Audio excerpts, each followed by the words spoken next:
Coach, when you look at the game for a second time today, was it something that the Steelers did to disrupt the rhythm, or was it just maybe one or two plays that didn't allow you to get into the rhythm?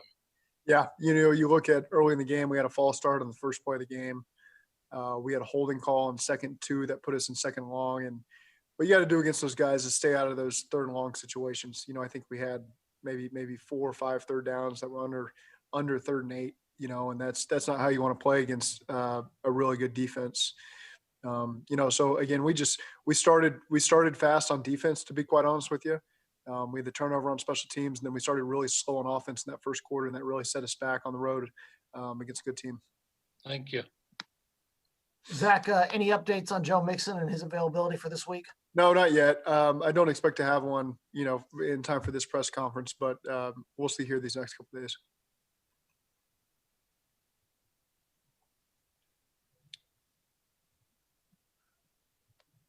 Joe Burrow, you mentioned yesterday, but is he feeling good today after showing a couple signs yesterday? Yeah, Joe will be fine. He's tough, and a couple of those just nicked him up for a couple of plays, but he's in good shape. You have any idea of how you may want to use Tack? Is it just as a pass rusher, and how important is it for you to get somebody to get some consistent pressure on? Yeah, that's a great question. We're excited to get him in the building and get him going because he really comes off the football and plays with great effort when you just watch his snaps, even from just this year. And so we'll phase him in. We have a plan for him that we won't necessarily reveal to everybody yet, but it's a great question. He can rush the passer. He's efficient on early downs in the run game. So again, once we get our hands on him, first of all, because he's been all virtual at this point, now we can actually get him in the building and get a chance to know him and integrate him into the scheme and start to use him. And obviously he should be able to rush the passer for us. Coach, I know the offense as a whole struggled yesterday, but AJ Green specifically, is there anything you can do to help potentially get him going? Because obviously this is kind of unprecedented throughout his career here, this lack of production, this window so far. Yeah, but again, we have a really deep receiving core. And so it's a benefit for the quarterback where he doesn't have to be dialed in to just trying to get a ball to somebody. He can just throw to the open man. So again, it's part of the way it goes. I've kind of predicted that this could happen for a couple guys as the season goes, where a guy has 8 catches one game and has 0 the next game, and so again, we just are careful not to overreact to that. Zach, we've talked a few times about some of the late hits on Joe that have happened and not had calls. When you got another view of the one yesterday where he got kind of a little, I guess he called it a boost into the bench, what was your opinion on that? And does this kind of fall into that category of like you kind of wish that some of those calls would start to come your way? Probably falls into that category, and I'll be very careful with my opinions. I mean, when you see your quarterback kind of get thrown against a bench, though, I mean, what is your reaction? I mean, is that a frustrating thing in general? Yeah, I mean, if there was a camera on me for the next 8 minutes, you would have seen my reaction going into halftime. So that would have been very clear had someone been filming that. When that happens, do you want?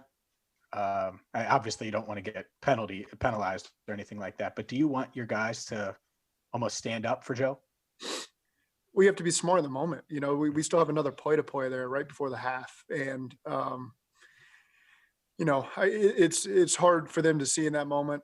So again, it's the way it goes. You got to play football. You got to refocus. You got to move on to the next play. Jonah Williams was active yesterday. Is that a sign that he's close to returning from that stinger? Yes, I think so. He practiced last week. Again, we felt like him coming off that energy, we were better suited to put those other 2 guys out there. But Jonah has made really good progress, and we'll see where he's at on practice on Wednesday. Where does things stand with the intensive protocol? Do you anticipate being able to meet this week in person? No, I do not. We'll be in the intensive protocol at least through this week. Zach, is the offensive line still kind of just a week-to-week puzzle as you got to deal with injuries and different things? Is that kind of how you're viewing it right now?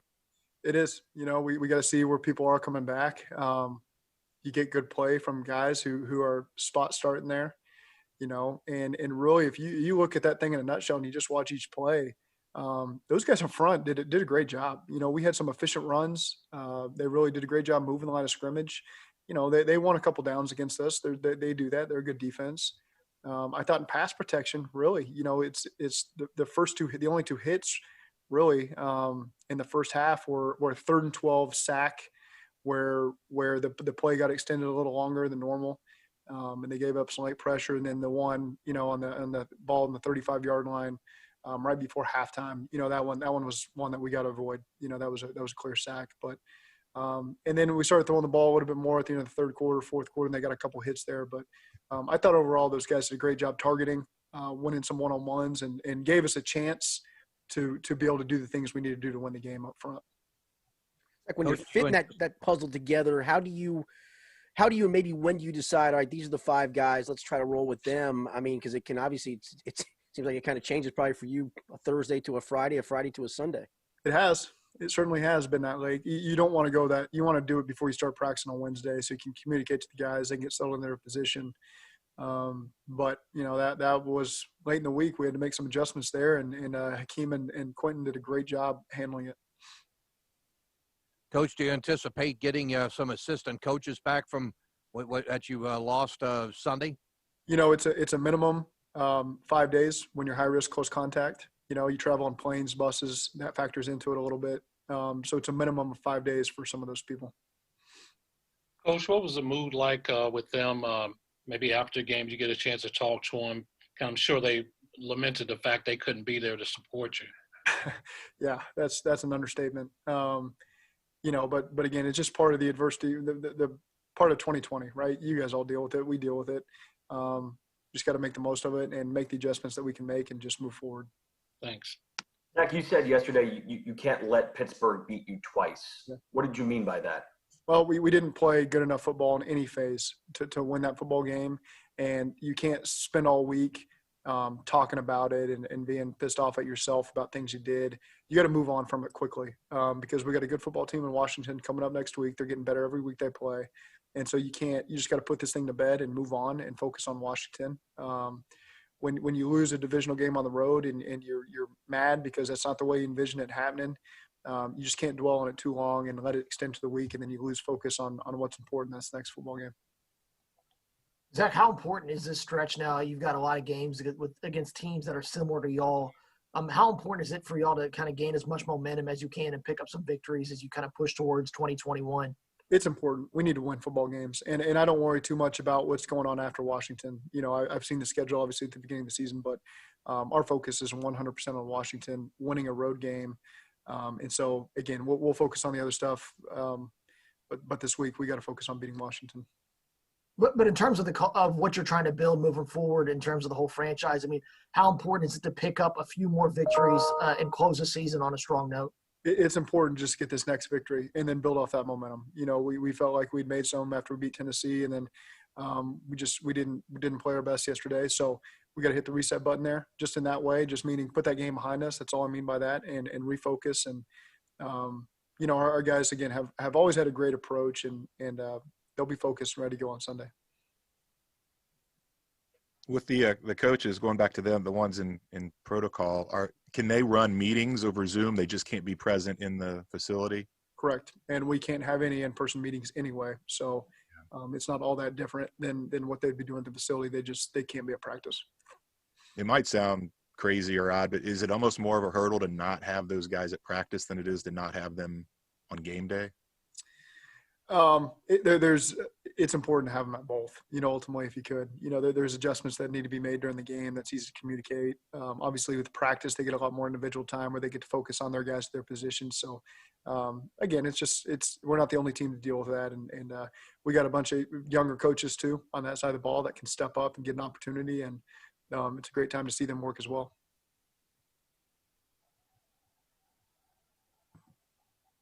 More questions?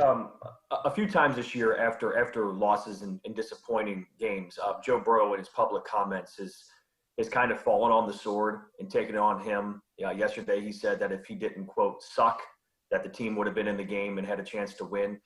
Did you pay attention to comments like that? And do you think it's important for a quarterback to have that quality about him that when things go wrong that he kind of accepts it upon himself, even if it's not all on him? I think that's important from your leaders. And Joe, we got high standards for all our players. We got really high standards for Joe. Joe's probably got even higher standards for himself. And so again, he knows how he can play. He knows what level he can play to. I think that Joe always feels the right feelings after these games and puts a lot of pressure on himself because he knows he can handle it. He knows the team looks to him for leadership. And again, so we're proud to have that guy at the helm. I'd go to battle with him any day of the week. We just had an off day yesterday, and it was on all of us. It's not on Joe. I know he wants to take responsibility for it, but I feel the same way about how I handled the game. So again, we'll put it to bed. We'll move on. We'll learn the lessons we need to learn.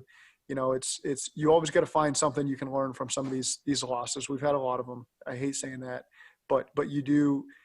You got to take some things from these games that we can grow from, learn from, not make those mistakes again. And I know for a young quarterback, that's as critical as anything. As you learn some of these lessons on the road against divisional opponents, and you store those away to use the next time you play them.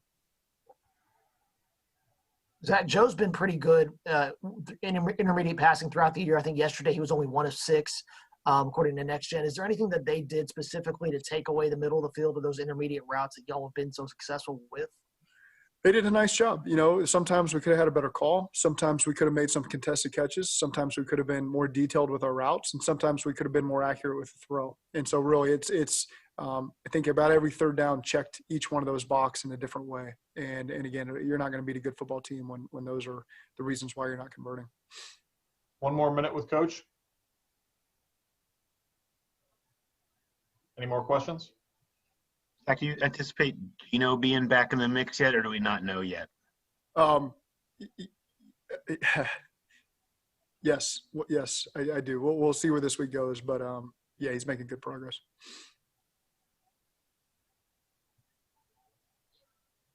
All right, Coach, that looks like it's it. Thanks for your time. Thank you. Thanks, Coach.